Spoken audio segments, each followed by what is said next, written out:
Einar, 12 marka tap staðreynd, en ertu ekki nokkuð sáttur með leik þinna manna svona alltaf framan af? Jú, mér fannst við bara mörgvöldi spila mjög vel í kvöld.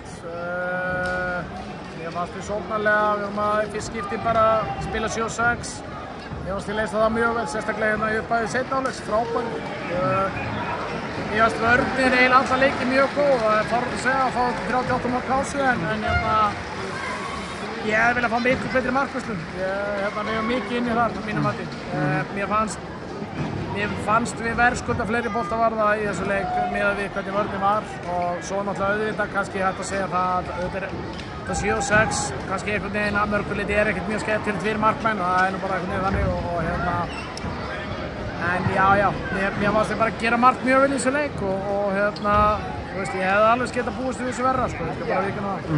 Nú er strax leikur á föstudaginn á móti ÍR, varstu farin aðeins að svona setja huga með hann kannski þegar fór að líða á leikinn? Já, við vorum alltaf með aðeins við huga með það, það ljóst við erum ekki verið að vinna þessa keppni hérna, og við erum bara í alveg hörkubaráttu í deildinni núna, og jú, þetta vorum við svona með eitthvað, einhverju leyti með huga með það er bara þannig,